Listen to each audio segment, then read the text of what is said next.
जय माता दी साथियों, मैं नरेंद्र विश्वकर्मा आप सभी का अपने इस चैनल नरेंद्र विश्वकर्मा में हार्दिक स्वागत करता हूं। आज मैं आपको भिन्नों की तुलना किस प्रकार करते हैं और भिन्नों को आरोही या अवरोही क्रम में किस प्रकार व्यवस्थित करते हैं, आरोही व अवरोही क्रम में व्यवस्थित करने की दो भिन्न विधियां समझाऊंगा। यदि आपको वीडियो अच्छा लगता है तो इस वीडियो को लाइक और इस चैनल को सब्सक्राइब जरूर करें। तो देखते हैं, ये जो भिन्न दी गई हैं इनके मध्य हमें तुलना करना है कि कौन सी भिन्न बड़ी है और कौन सी भिन्न छोटी है। जब हम दो भिन्नों की मध्य तुलना करते हैं तो सबसे पहले हमें सरल तरीका बनाना है, अर्थात ये देखना है कि दोनों भिन्नों में अंश समान है कि हर समान है। सबसे पहले आप यही करना है। यदि पहले तो हम आपको बता दें कि जो ऊपर की संख्या है ये कहलाती है अंश और नीचे की संख्या जो है ये कहलाती है हर। तो सबसे पहले आपको देखना है कि जो भिन्न दी गई हैं क्या उनके अंश या हर दो में से कोई एक दोनों भिन्नों में समान है। तो हम सबसे पहले देखेंगे इस पहली भिन्न में कि इस पहली भिन्न में दोनों भिन्नों के हर समान है, अर्थात 7 है। दोनों में क्या है 7। तो यदि भिन्नों के हर समान हो तो बड़े अंश वाली भिन्न बड़ी होती है। तो इनमें से किसका अंश बड़ा है, इसका अंश बड़ा है और इसका अंश छोटा है।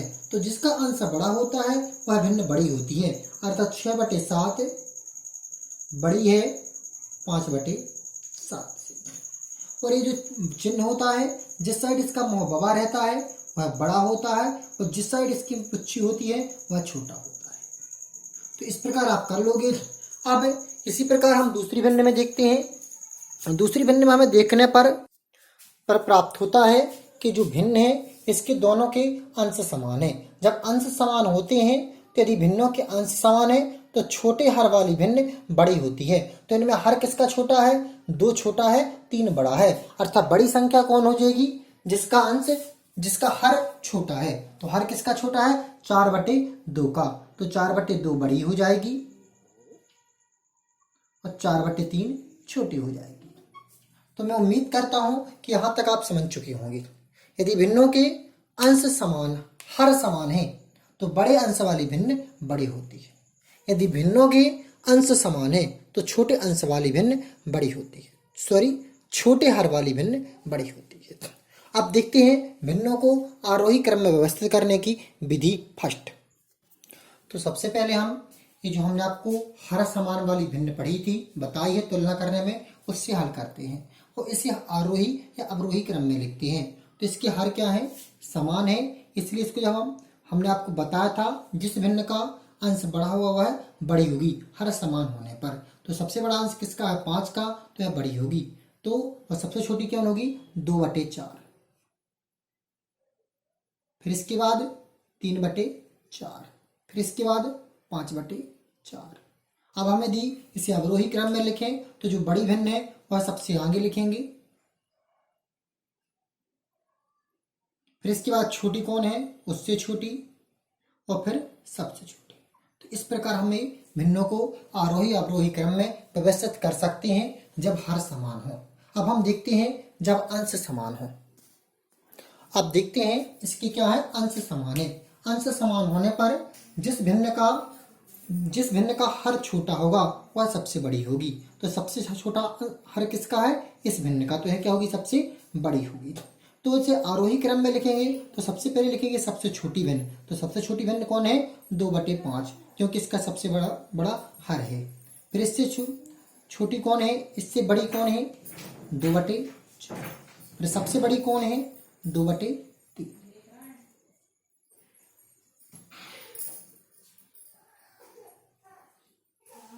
अब हम इसे लिखते हैं अवरोही क्रम में। जब अवरोही क्रम में लिखेंगे तो क्या लिखेंगे, सबसे बड़ी भिन्न आगे लिखेंगे, अर्थात 2/3 आगे। फिर इसके बाद उससे छोटी कौन है, उससे छोटी है 2/4 और सबसे छोटी कौन है 2/5। तो ये तो हो गया जब हर समान हो और अंश समान हो। अब एक स्थिति और देखते हैं, जब अंश और हर दोनों भिन्नों जितनी भी भिन्न हो उसके अलग अलग हो। जैसे हम ले लेते हैं अगला एग्जाम्पल।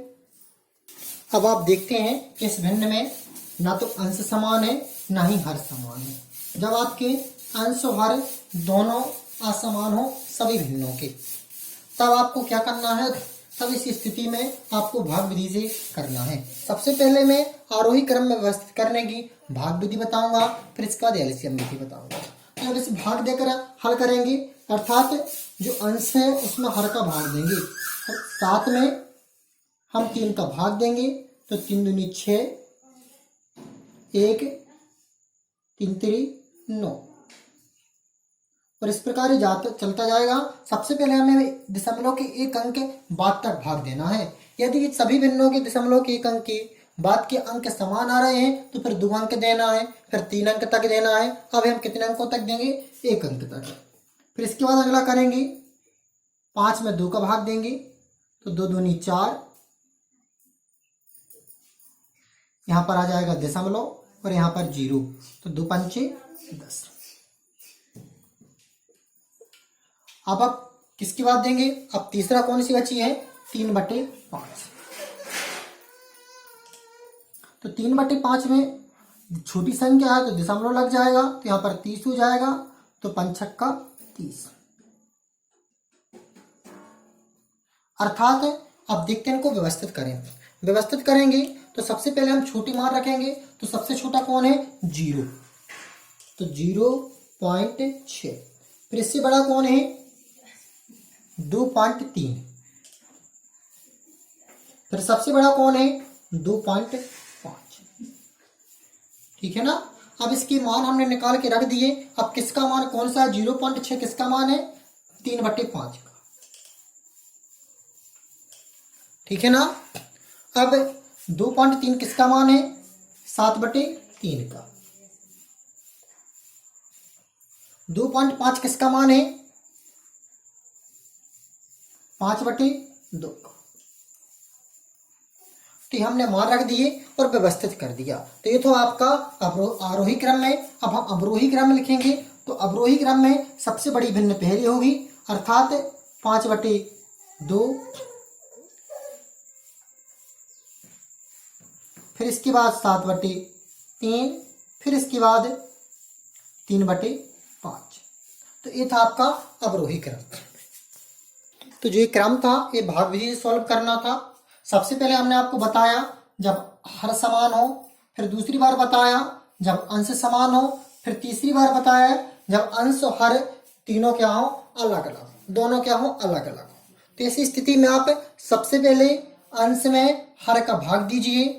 जो मान छोटा होगा वह भिन्न छोटी होगी, जो मान बड़ा होगा वह भिन्न क्या होगी? बड़ी होगी।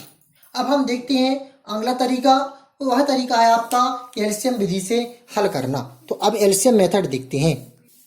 जो भिन्न अभी हमने भाग विधि से आरोही और अवरोही क्रम में व्यवस्थित की थी, अब उसी भिन्न को हम एलसीएम तरीके से करेंगे। तो एलसीएम मेथड से करेंगे तो सबसे पहले हमें हर का एलसीएम लेना है।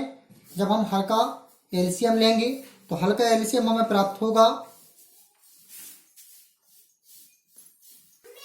एलसीएम क्या प्राप्त होगा? हमें 30 प्राप्त होगा। अब एलसीएम क्या कहलाता है? एलसीएम कहलाता है वह सबसे छोटी से छोटी संख्या जो सभी हरों से विभाज्य हो, अर्थात सभी हर का उसमें भाग जाए। फिर इसके बाद आपको क्या करना है? क्रमशः सभी हर का एलसीएम में भाग देना है। तो हम 3 का एलसीएम में भाग देंगे तो क्या प्राप्त होगा? 10। तो जो प्राप्त हुआ है उसका हर में क्या, अंश में क्या करेंगे?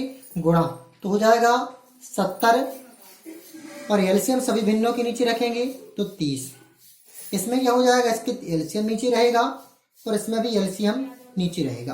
अब 2 का भाग है 30 में देंगे तो 15 और 15×5 75। अब 5 का भाग है 30 में देंगे तो 6 और क्या प्राप्त होगा? 6। फिर 6 का गुणा करेंगे 3 में तो 6 3 18। अब हम आप क्या करेंगे? हमने आपको बताया था जिस भिन्न का अंश बड़ा होता है वह बड़ी होती है। यहाँ पर हमने सबसे पहले इसके हर क्या किए थे? समान। तो अंश किसका बड़ा है? 75 का। तो सबसे बड़ी भिन्न क्या होगी? 75 और सबसे छोटी भिन्न क्या होगी? 18। 18/30। फिर उससे बड़ी है 70/30। फिर सबसे बड़ी है 75/30। ठीक है ना। अब इसके बाद गुणा कर देखें, जो जिसका जो मान प्राप्त हो उसके नीचे वो लिख दें। 18/30 किसका मान है? 3/5 का। ठीक है ना। 18/30 3/5 का। फिर इसके बाद है 70/30। 70/30 किसका मान है? 7/3 का मान है। फिर 75/30 किसका मान है? यह मान है 5/। अब यदि हम इसे भाग विधि से भी किया था हमने, तो आपको यही मान प्राप्त हो रहा होगा। जैसे हम भाग देंगे तब भी हमें यही मान प्राप्त होंगे और यही क्रम प्राप्त होगा। जैसे इसमें भाग देंगे तो क्या प्राप्त होगा? 2.3। इसका भाग दिया तो 2.5। इसका भाग दिया तो 0.6, अर्थात 0.6 सबसे आगे आएगी।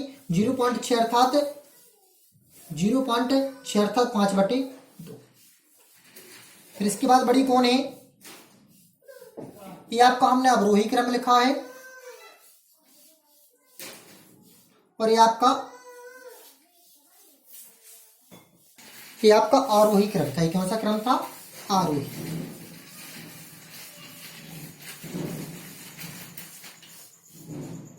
अब इसे हम अवरोही क्रम में व्यवस्थित करते तो अवरोही क्रम में क्या प्राप्त होगा? सबसे बड़ी भिन्न पहले आती 5/2, इसके बाद उससे छोटी, फिर सबसे छोटी। इस प्रकार आपका प्राप्त हो जाता है। अब जैसे इसका मान 2.3 किसका प्राप्त हुआ है? हमें 2.3 प्राप्त हुआ था इसका, तो सबसे छोटी कौन हो जाएगी? सबसे छोटी इसकी 0.6 अर्थात 3/5।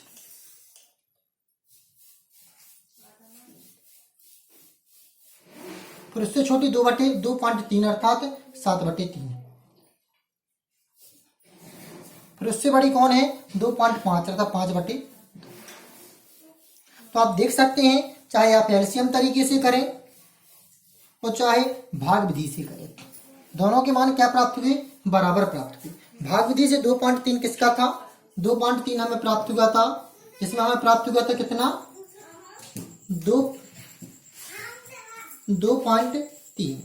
इसका प्राप्त हुआ हमें थे 2.5, उसका 0.6 अर्थात ये सबसे आगे 3/6, 3/5, फिर 7/3, फिर 5/2। तो हमने दोनों तरीके से किया, दोनों सब तरीकों से मान कितना प्राप्त हुआ? बराबर प्राप्त हुआ। इस प्रकार आप कर सकते हैं। सबसे पहले आपको क्या करना है? आरोही एलसीएम तरीके में करने के लिए सबसे पहले आप हर का एलसीएम लें। हर का एलसीएम लेने के बाद जो हर प्राप्त हुए हैं सबके नीचे जो एलसीएम आया उसका मान रखें। फिर इसके बाद प्रत्येक एलसीएम में हर का भाग दें, जो मान प्राप्त हो उसका अंश में गुणा करें और इस प्रकार व्यवस्थित कर दें। फिर इसके बाद जिसका अंश बड़ा होगा वह बड़ी होगी, जिसका अंश छोटा होगा वह छोटी होगी, उस क्रम में करेंगे। और यदि आप भाग विधि से करेंगे तो सबसे पहले आप क्या करें? अंश में हर का भाग दें और जिसका मान छोटा होगा वह छोटी, जिसका मान बड़ा होगा तो वह बड़ी। लेकिन आप किसी भी विधि से करें, दोनों क्रम में एक ही मान प्राप्त होगा। ऐसा नहीं कि आप भाग विधि से करें तो कुछ और प्राप्त हो और एलसीएम तरीके से करें तो कुछ और प्राप्त हो। यदि आपको यह विधि अच्छी लगी हो तो इस वीडियो को लाइक और चैनल को सब्सक्राइब जरूर करें। जय माता दी साथियों।